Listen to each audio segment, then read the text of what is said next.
Introduce yourself real quickly.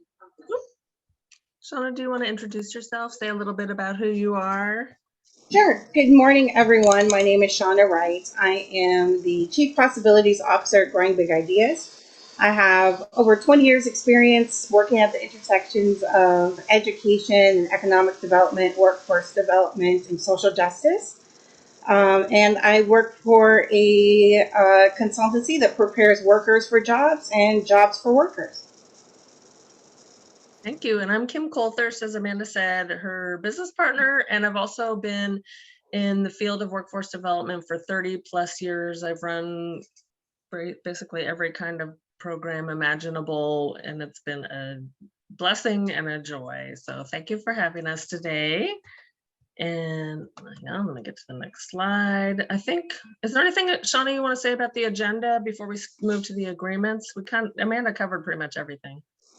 Yeah, sure. It's just a brief overview of what we're going to cover today. It has our learning objectives. So we want to discuss the current state of the labor market and then just identify some best and promising practices for outreach and recruitment for y'all. We are working currently on our welcome introductions, objectives, and agenda. Then Kim is going to work with you on the state of the labor market. I'm going to talk to you a little bit about outreach and recruitment best practices. You'll have some time to work together in breakout rooms, and then we will close. All right. And here are the agreements for today. Contribute to the group, be curious, step up, step back, make space for everybody to contribute. And what's discussed here today stays confidential because we want folks to feel comfortable to share things that they're struggling with around outreach and recruitment or frustrated about, and that's something we want to remain in the room.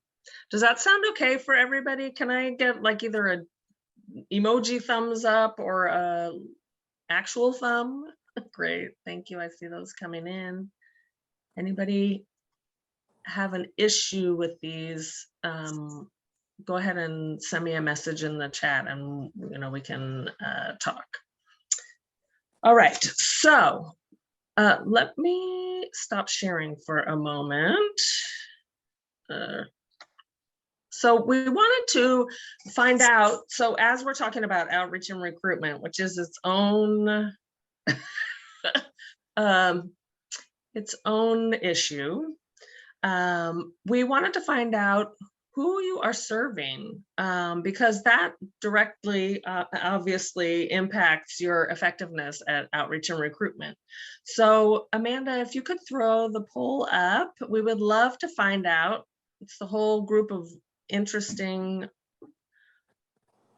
programs, all completely different, and we want to find out who you're serving.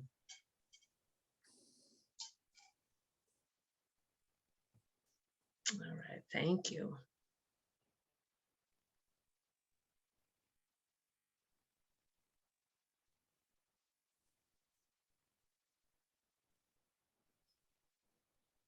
A lot of folks are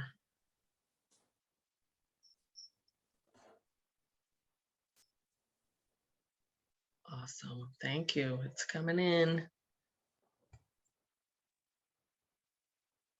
I think the universal theme is housing. It's a grim time right now around housing in California. Well, I mean, it has been, and looks like it's only going to get worse. And I'm realizing if we're missing anybody, specific populations, please put that in the chat as well, because I'm already realizing we're missing. Oh no, there they are. All right, great. I think we're mostly ready. All right, go ahead if you don't mind. Oh, I can end it. Here we go. All right, themes. Formerly incarcerated and people experiencing homelessness and housing insecure. And then immigrant and refugees not far behind. Interesting. Did y'all know this about each other, that this is kind of how programming has been focused for Workforce Accelerator? Super interesting, right? All right, thank you. Very helpful. It will help us target what we share and talk about as well. And I'm sure it will inform your conversations in the breakout groups. All right, so it felt useful to think about how folks, what's the state of the workforce? As we think about outreach and recruitment, what is the impact? What does the economy say about how we need to focus our outreach and recruitment? And I'm gonna have Shawna talk about like how we've kind of framed this whole day. Let me pass it back to you, Shawna. Here we go. Let me put the slide deck up.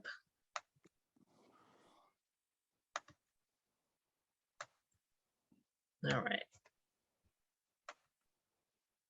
There we go.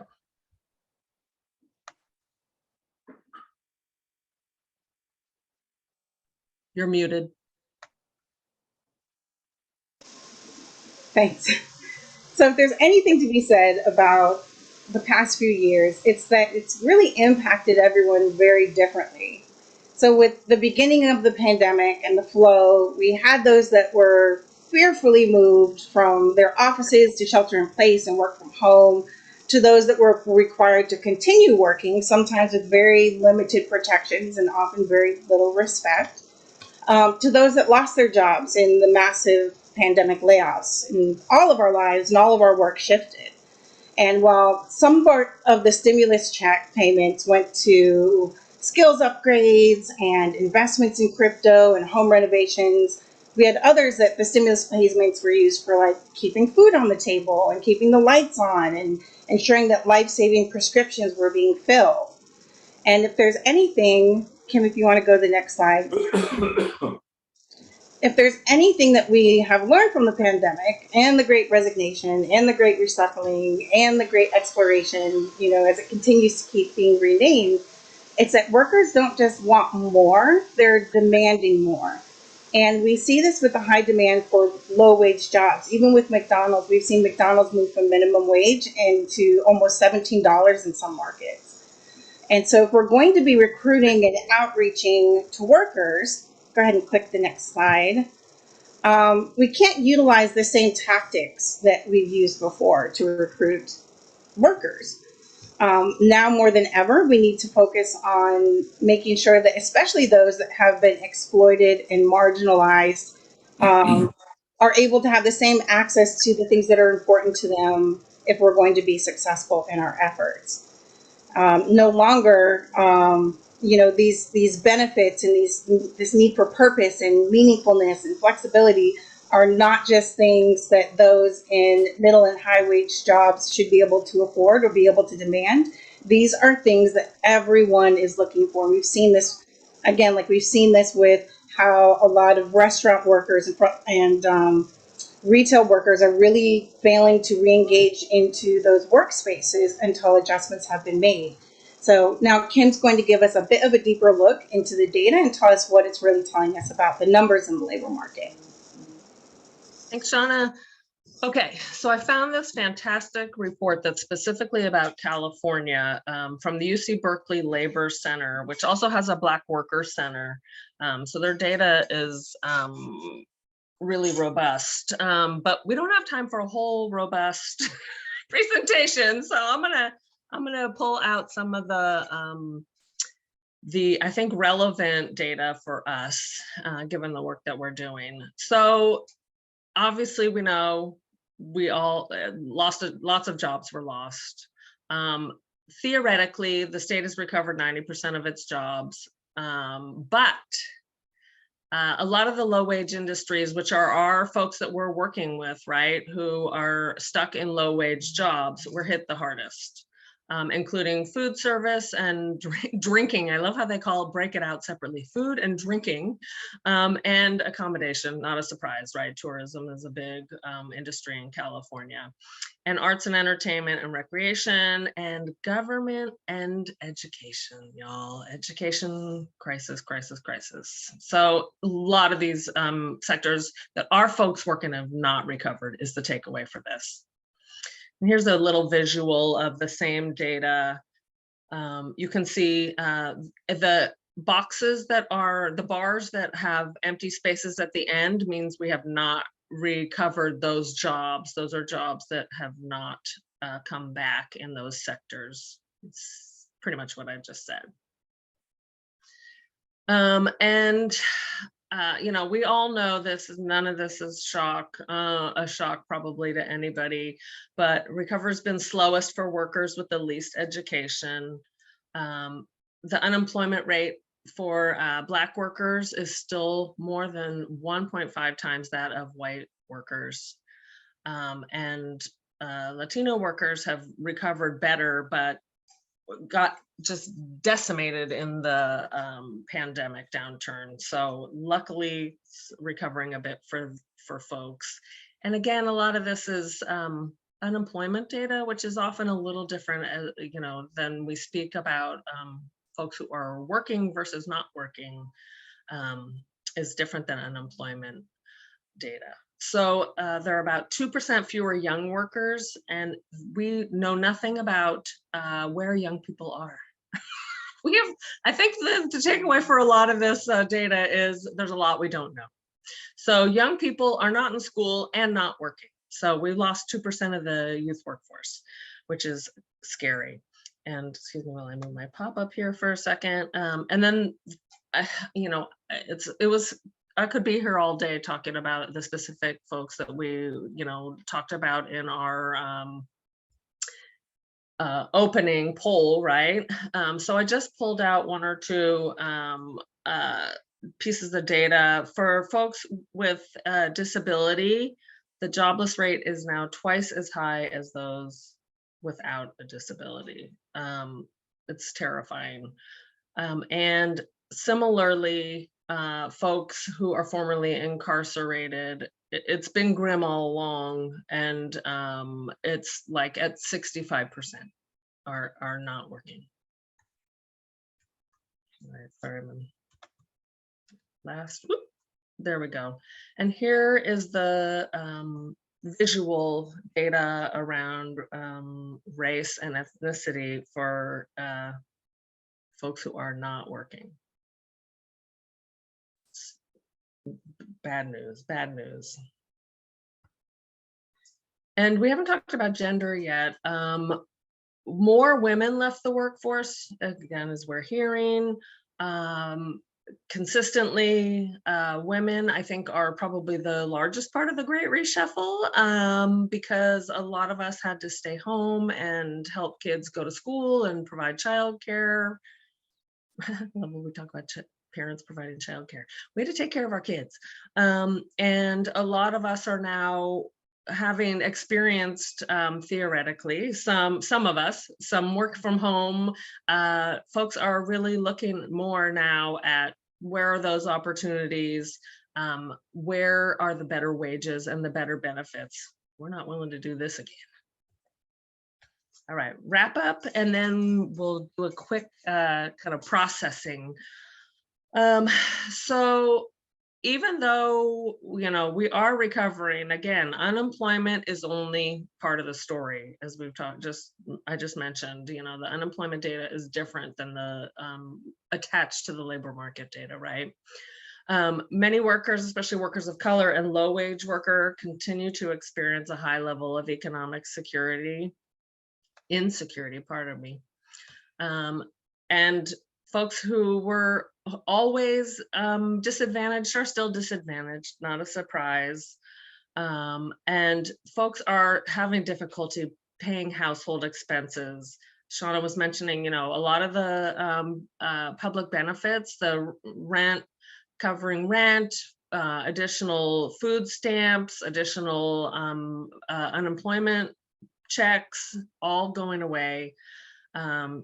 So it's precarious. And so they're having a problem paying their basic needs, covering their basic needs, right? Can't pay rent, can't buy food.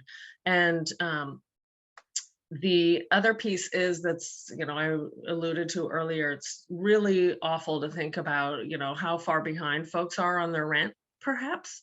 A lot of us that work in this field, right? We're all part of the low wage workforce, right? And behind many months on rent. And I am really worried about what that's going to mean long term for housing and how folks are going to get back into housing. It's a really scary state of things. So let's discuss. So I'm imagining not a lot of this is totally new to you if you're a person who enjoys data. I'm curious now to hear, let's spend about 5 minutes discussing what are you seeing? Are you seeing anything around vaccine mandates? It's been a big topic of discussion in San Francisco. A lot of employers will not hire folks who are unvaccinated. Are you seeing, as the big trend supposedly is happening around hiring formerly incarcerated folks, are wages going up? What are you seeing? So I love like what you see versus what our folks are actually experiencing, maybe completely different things. So feel free to unmute yourself or share any of what your clients are resharing with you in the chat about their experiences. What are you seeing? Can I stop sharing? I just feel like it's a nice, better way to have a conversation. What are y'all seeing? This is Tarek Amr from the West Oakland Job Resource Center. I mean, there are a couple of things that come to mind immediately. One, and this is sort of maybe my programmatic bias, the reason that I'm putting this one first, but one thing that we've definitely been seeing for months now is it's much harder for us to recruit for our training programs because people come in for our services to get jobs now, right now. You know, they don't want to, even though our training program is really only 2.5 weeks long, that's 2.5 weeks without substantive wages. I mean, we do offer a stipend, but it doesn't cover, the cost that a wage would. So that's one big thing. Another sort of an structural problem that we've just been running up against a lot. It sort of interestingly eased up, because our focus is really the transportation, distribution, and logistics industry. One thing that we noticed back in the fall was there was a sort of a relaxation around business rules around formerly incarcerated people. There was such a desperate need to bring people into the warehouse. They were like, okay, we'll waive that right now. But that is coming back. That's what I figured. Yeah. So, this is a lot of our clients, about 35%, we did a calculation, 35% of our clients are formerly incarcerated. And so that's been a big challenge and a big hit. And then we do have companies that we've worked with in the past that are second chance employers, but now they're starting to feel the bite of the economy. And so they're actually not hiring. So that's where we're at right now. This is our challenge. Thank you so much. Thank you so much. Anybody else? Feel free to use the chat as well. Anything that you're seeing, that was super enlightening. Thank you, Tarek. Oops, sorry, I was plugging my computer. What else? Maybe one other person?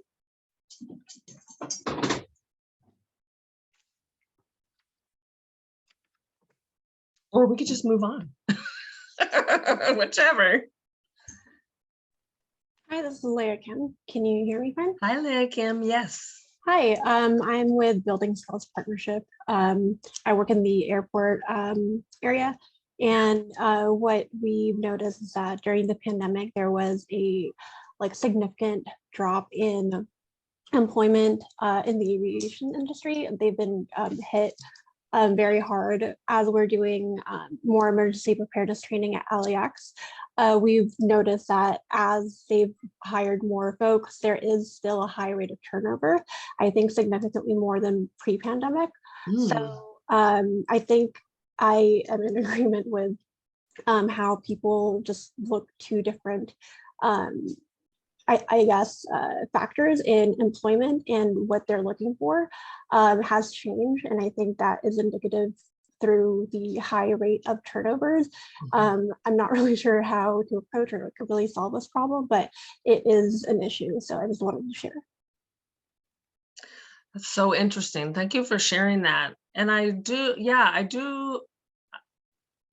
I think maybe it's, back to what Shawna was saying at the beginning, is people are not going to put up with a lot of the, miserable workplaces that they were in. And so, or they're having to change jobs to get more money. We're seeing that a lot, where existing employees aren't getting raises, but they're hiring new staff at higher wages, which is very short-sighted. Thank you so much, everybody. Appreciate that. Those insights that you provided. Amanda, did you have your hand up? Yeah, Jovan added something. Oh, thank you. Thank you, Jovan. TGI job seekers see the benefit of working remotely to reduce the interaction with companies/colleagues they have no idea are inclusive or supportive. Oh my gosh, yeah. Folks want to continue to work remotely as well for COVID safety. Absolutely. Yes. I mean, you hear this time and time again from Black workers. They're like, oh, hell no, I'm not going to go be microaggressioned into hell in the office face to face. It's bad enough I got it online. Absolutely. Thank you, Jovan. This is a grim time, grim time. Okay, so let's do, as we're thinking about outreach, right? So what does that data mean for outreach? What does that mean for how you not only find potential participants, but how you onboard them and how you frame your program to meet their needs, right? We've been talking about wages. We've been talking about second chance employers. So how are we adapting? Because honestly, if our programs aren't meeting folks' needs, they're not going to show up. So what does that mean for, how we outreach and recruit and frame our programs? So we're going to send you out. Shawna, do you mind grabbing the public deck? And coaches, if you're with us, please help facilitate conversations in your rooms. Oh yeah, that'd be awesome. So I am going to drop into the chat link for our workspace. So everybody go ahead and, oh, thank you, Shawna. Everybody go ahead and navigate to that document. This is not only going to be a space where you can, in real time, work and communicate with each other, but this will be a collection of best practices for you post program, because you'll only be hearing from the folks who are in your room in any depth, but you'll have these slides for future reference if you want to go back and say like, hey, what are other folks doing around outreach and recruitment that maybe I didn't hear about in this session? So go ahead and open that document. Hopefully everybody's there because you're going to be working in this space in, oh, how to try that one. I just corrected it. I was missing the H. Oh, thank you. Oh yeah, HTTPS. Sure isn't. All right, now hopefully, hang on, let me plug in my computer where you're all navigating here.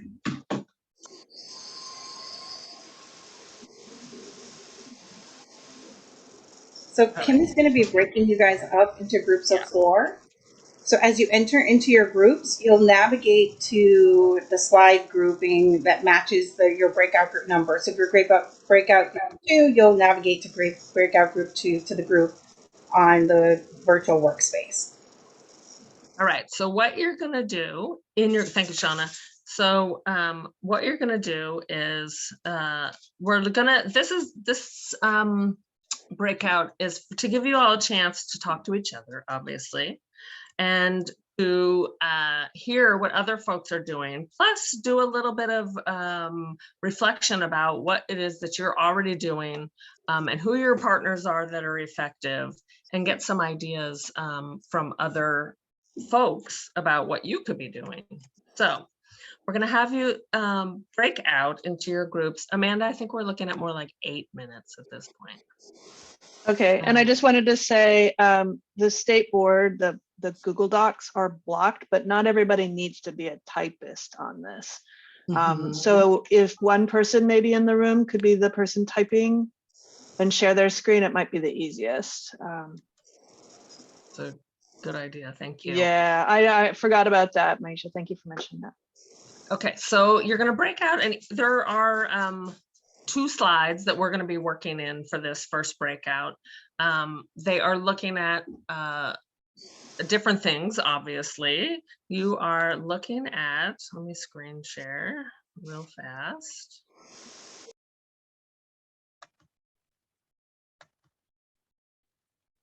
All right, Berg.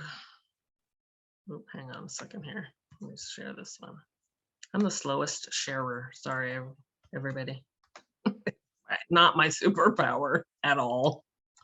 So you have 2 slides. What are your current outreach and recruitment challenges?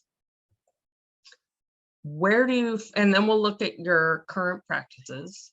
Where do you find participants and what partners do you leverage? Those are the 3 questions we're going to be answering in this first breakout. You're going to introduce yourselves to each other quickly, just name, organization, and pronouns, and then enter things, each little square. You just click on it and start typing, and then you'll quickly review and discuss any of the ideas that are intriguing to you. All right, does that make sense? Let me stop sharing now. So we're just doing those first 2 slides, and your group is, your room number is your group number. Each breakout room will have its own slide set. All right, are we ready, Amanda?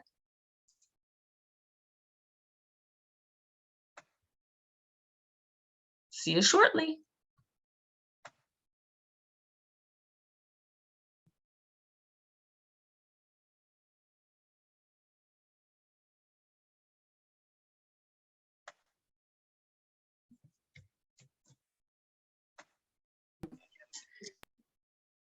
All right, we are coming back. I don't know if everybody's back. Amanda, is everybody back, do you think? I closed the rooms, or did great. you? I think somebody did. Not enough time. Not enough. Never. Hi, James. Hi. Okay, so I put the link to the UC Berkeley Labor Center's data site, which I really like that it was California specific, which is, what we're talking about today. So that's there. What did y'all discuss? Where's the magic happening? What are you doing that's working for outreach and recruitment? Feel free to put it in the chat or unmute. Whatever is your comfort zone. What's working? Maybe you have specific partnerships that are more successful than others.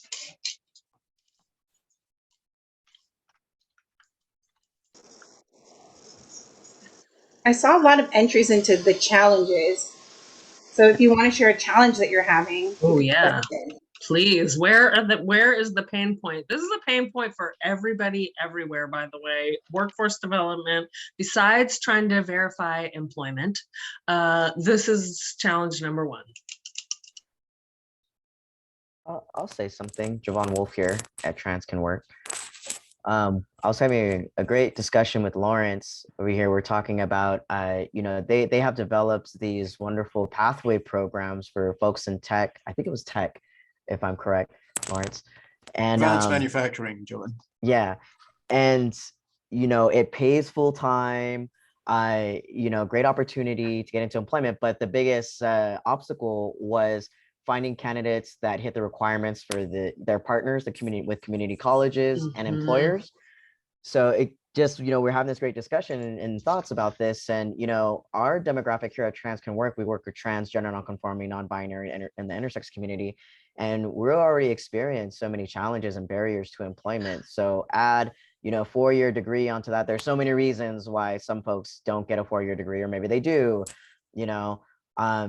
But just thinking about this and how we have these discussions with these employers, these big, huge employers like Warner Media, Bank of America, Wells Fargo, and we talk about this and like, okay, well, what can you do to create a true pathway, to talk about, if you're developing curriculum, then looking at that experience, the hands-on experience versus that 4-year degree, so things of that nature that you could do to Yes. create that true pathway instead of, gatekeeping and, only looking to that 4-year degree.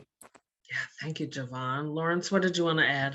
So yeah, and I absolutely hear and see what Javon is talking about. In our instance, the dilemma is not one of an absence of degrees. In this instance, the project requires a high school diploma or equivalent, and that's it. We've discovered this interesting challenge in terms of creating an entry-level pathway into a mid-level occupation in advanced manufacturing, right? Which is that, and it's in its simplest form, it's an earn and learn pathway that's fully paid. The challenge we've discovered is that even though on the face of it, it requires no experience in the field or the subject matter, there is a basic capacity to learn that's required, and trying to recruit sufficient numbers of people who can demonstrate, if you will, to the folks who are doing the selections, that capacity to learn in a very compressed period of time, a lot of stuff, is quite challenging. And one of the things that's going through my mind right now is that we were a little naive, probably, in setting up a model that, on the face of it, has very little in the way of requirements.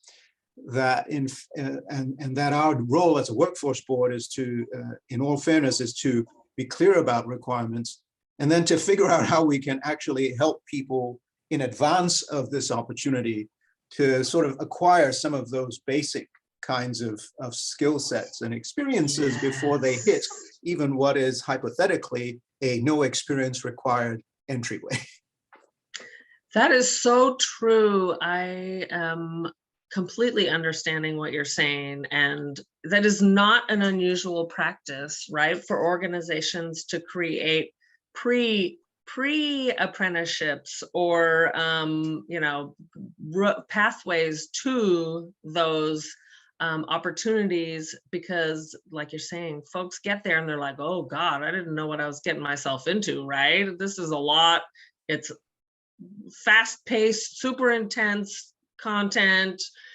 It's a lot. Yeah, I love that idea. Brilliant of creating, doing something in advance so folks are prepared and ready and have other options in case they're not ready, right? I love that. All right. Javon says, sounds like more pre-assessments and support throughout the program. Absolutely. Tutoring, maybe folks need tutoring as they go. I don't know. Coaching throughout. Yeah, all that. Awesome. Because we go through all the pain of outreach and recruitment, right? But it's for naught if we can't retain folks. James, let's wrap it up with James. What do you want to add, James? Yeah, I thought it was a great conversation. I happened to be in that group, and it left a couple of other questions that I think may be useful to think about. One is, rather than, and I hear say, add additional requirements, but I'm curious how much in these particular instances are people not only meeting with HR, but maybe DEI execs or leaders within the organization to talk about what that looks like and translates into. The other piece is that if you're really talking about breaking down systemic barriers, it may not be, revising the criteria to meet what the standards are, but really having that conversation about how the standards may need to change so that they're not so biased towards low income and folks of color, folks who may have lesser degrees, and what that may look like. So what is the floor, really the floor, in order to get into those positions, and how can they get the training once they're there? And it may have already been thought about. Lawrence, you may be already doing that, but something to consider. Thank you, Kim. So right, James, right? It's exactly what we were just saying. Folks may need additional supports. Folks, the employer may need to look at how they are supporting folks and the environment that folks are coming into for training. That's always a good first exposure, right? Like if you're not happy with, the DEIB piece of it, you're not going to stay, right? Folks vote with their feet. All right, so yeah, Shawna said there isn't just one way to meet the standard. Absolutely. All right, thank you, everybody. Hopefully that felt useful to do a little reflecting about what you're struggling with, what you are doing to that's already working, and meet some new folks, get some new ideas, and because you're going to break out again after this next piece and look at maybe some new practices that you can incorporate. So I'm going to pass the mic to Shawna, who's going to talk a little bit about best practices in outreach and recruitment.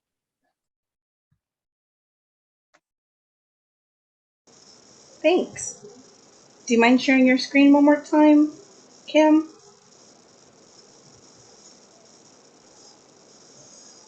Awesome.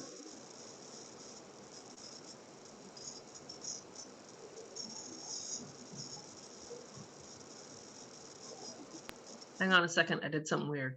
Okay. I'm sharing. The worst.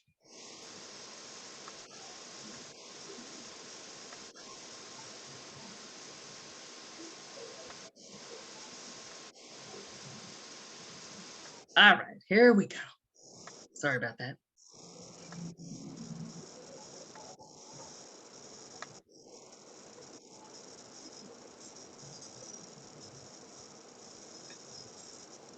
Awesome.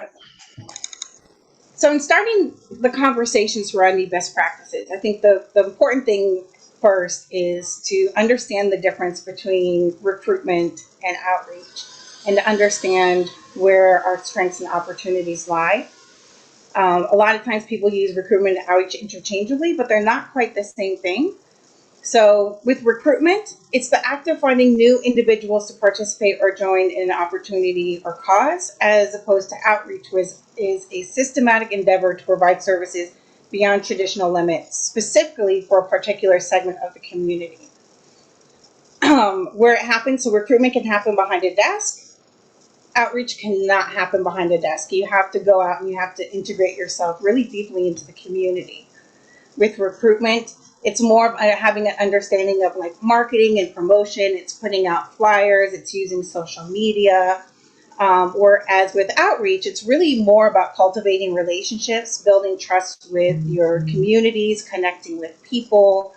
With recruitment, you spend a lot of your time up front trying to pull people in.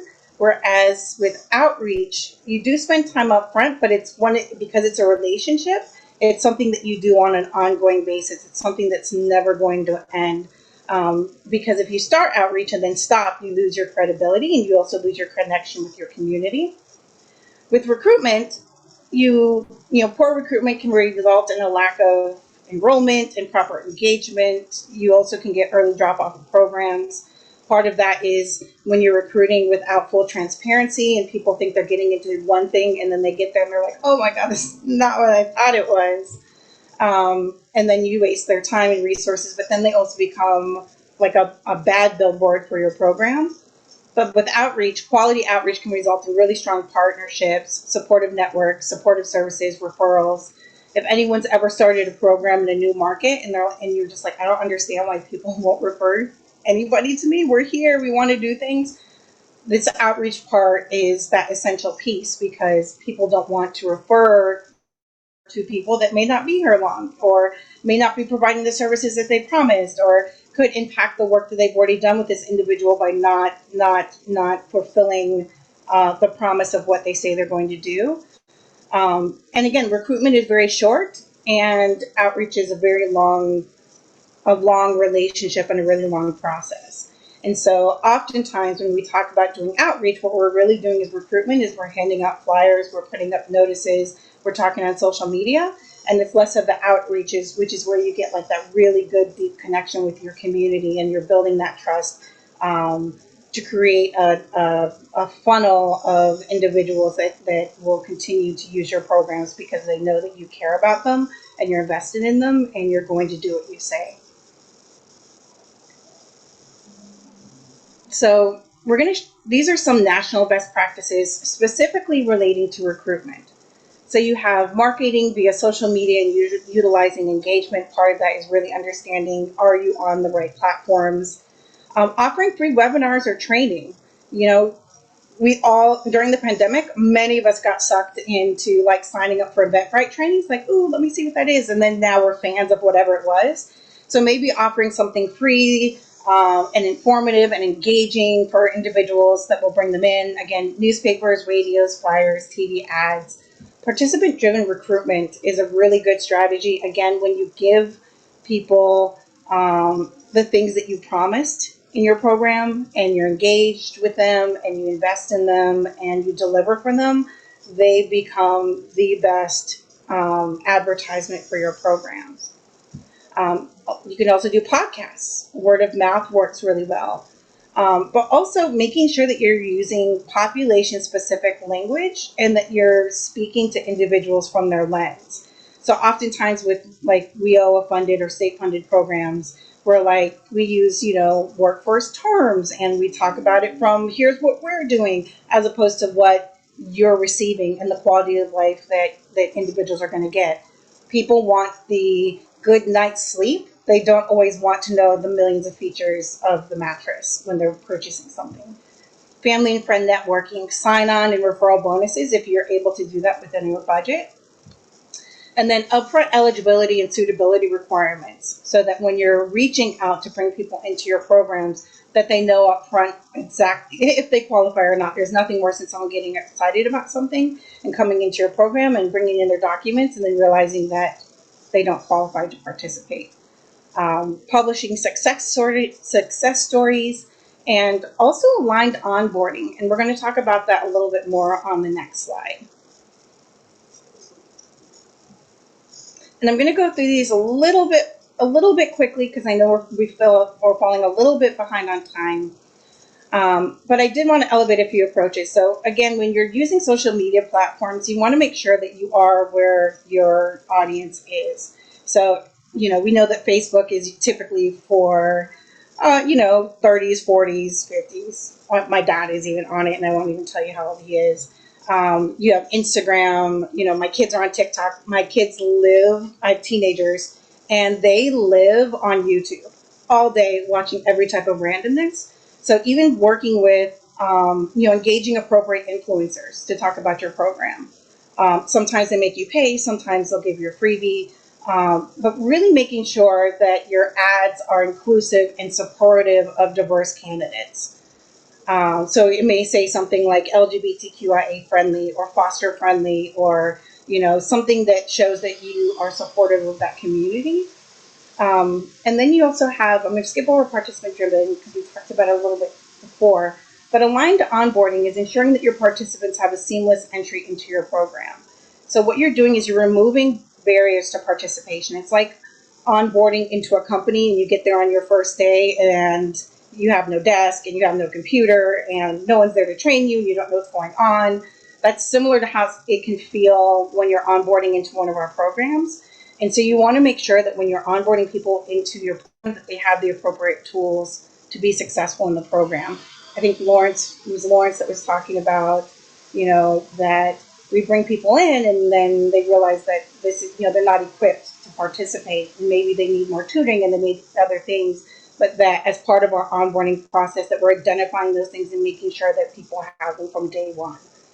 And then also recruitment into your program affects their ability to be retained. So if individuals have a really bad onboarding experience, if they feel like their dignity wasn't respected, if they feel like they're just a widget in the system, it's going to be a whole lot harder to keep people engaged going forward. But that upfront investment really does make a difference when you're creating relationships with someone.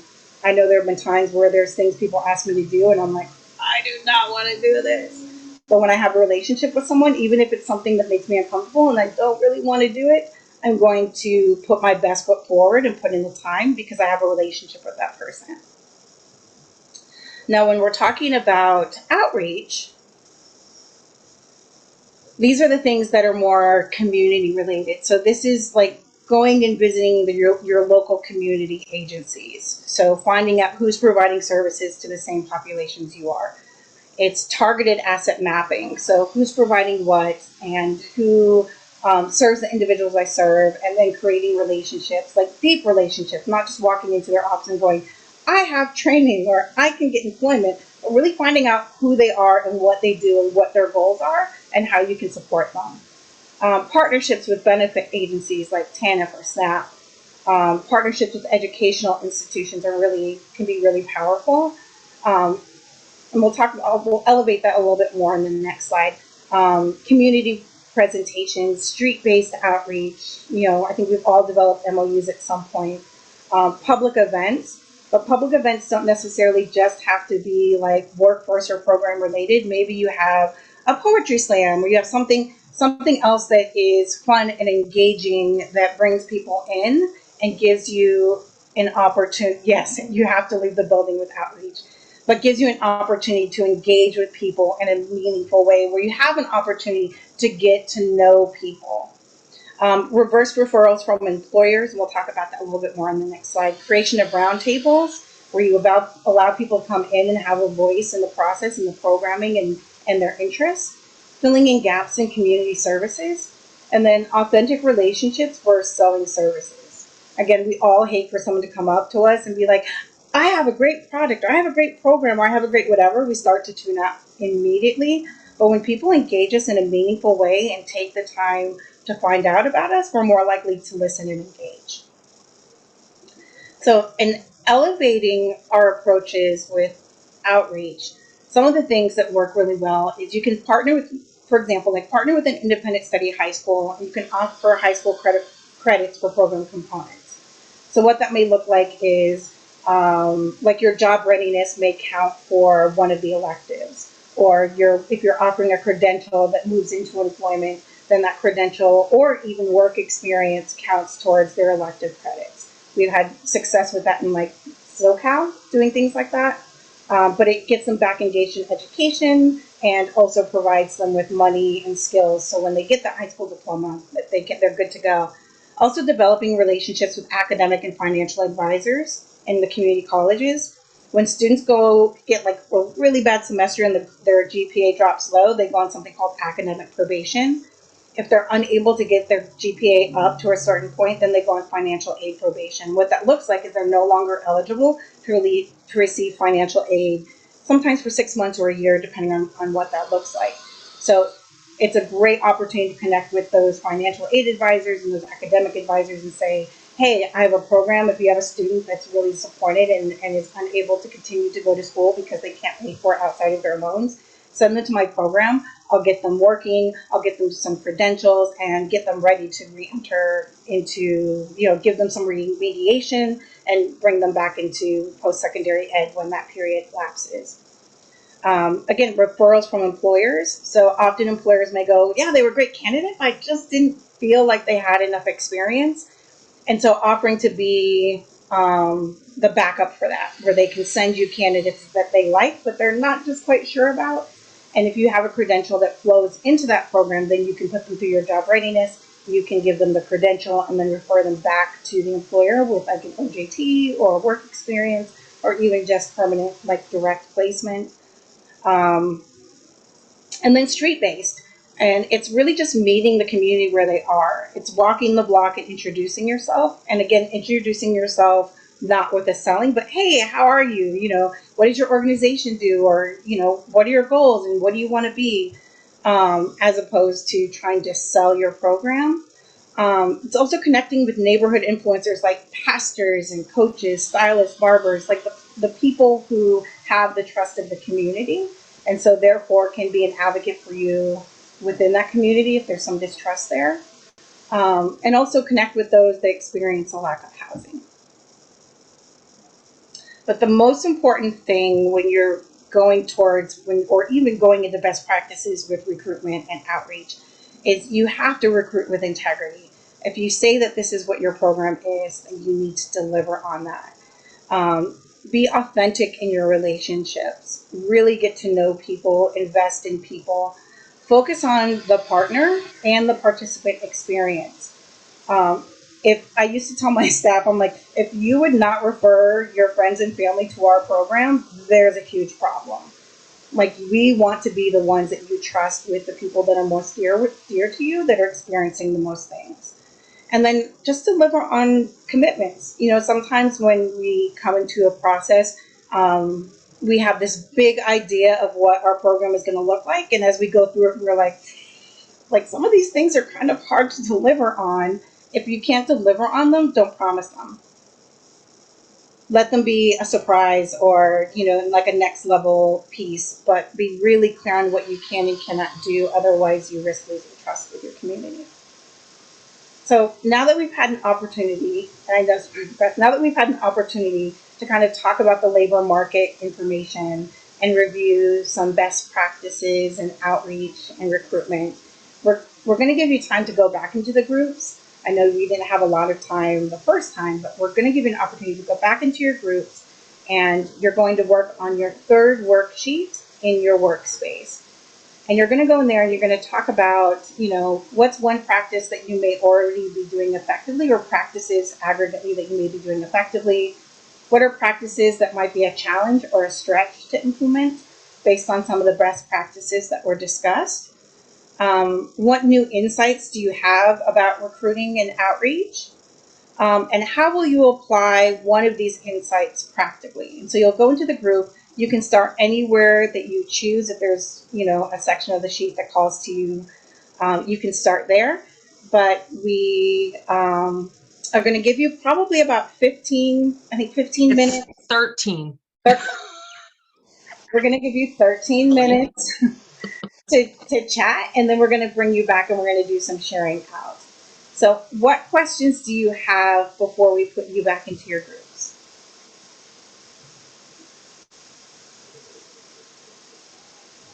No questions? Okay, do you guys need the link again?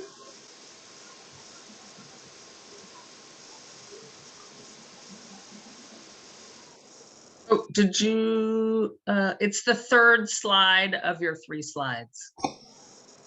And there's the link again. Thank you, Shawna. Shall I open the rooms? Yes, please. All Go right. for it. We'll see you in 13 minutes. So silly.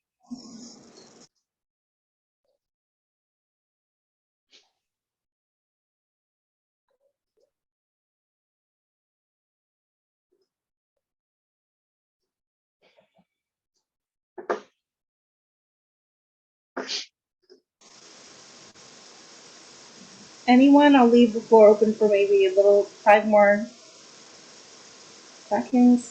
If not, Okay, I don't know if this is related or to the question, but what we were talking about was this, like the challenge to do it through Zoom or work through Zoom and recruit students, and just this, like, we don't see if the participants are engaged with us, if they are, if our information it's being understanding.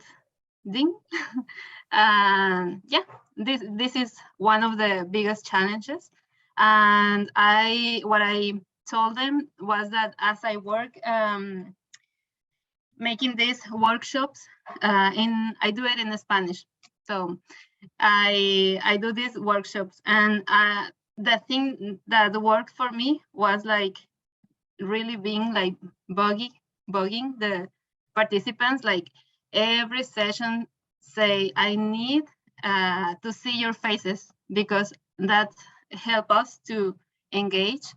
I don't care if you have your baby with you or if your house is all how it is, because it actually helps us to be real, to be like to share how is our life, and that it doesn't matter. We want with all that, we want to learn and we want to do better.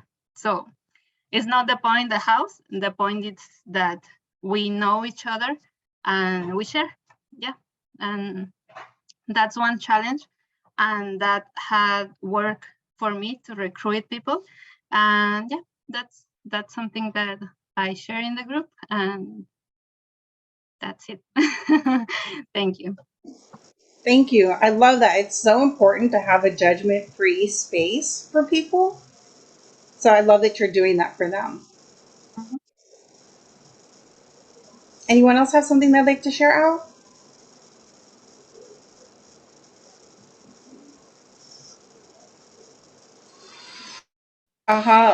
Question. Okay. Has a hand up.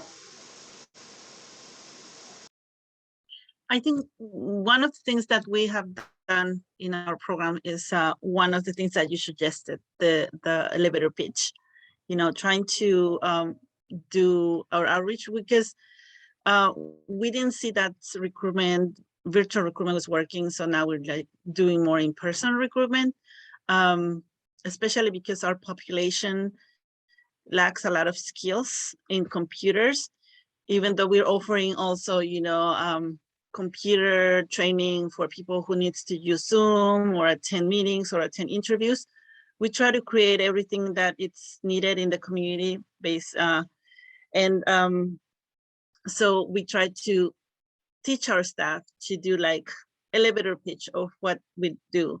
If you get the attention of the client, then you kind of do a little more in-depth explaining of what do we do. So that the idea is just to attract the client and bring it over to our center. So.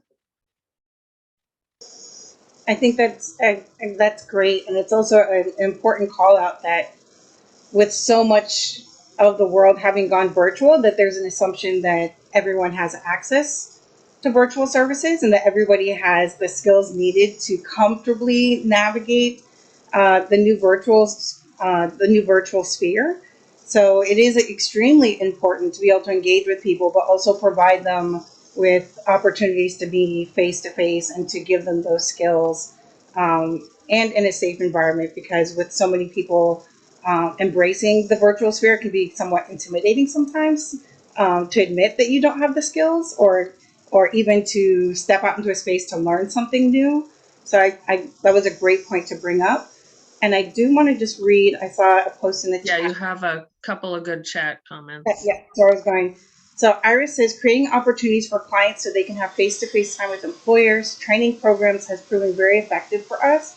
We've hosted Q&As with Grindr for their summer internship program, and we had an awesome turnout. We don't require job seekers to be fully enrolled in our program to attend, but we do ask that they enroll after. I love that.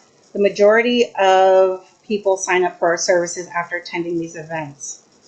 Yes, I love that. Agreed, Gabby. Digital literacy is also a challenge for a portion of our program.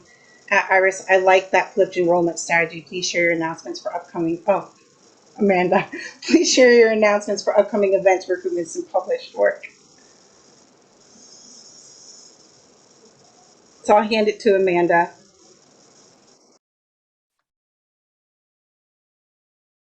Thank you. Can we show our appreciation to our facilitators today? Either unmute and yell, thank you, snaps, or in the chat. Thank you.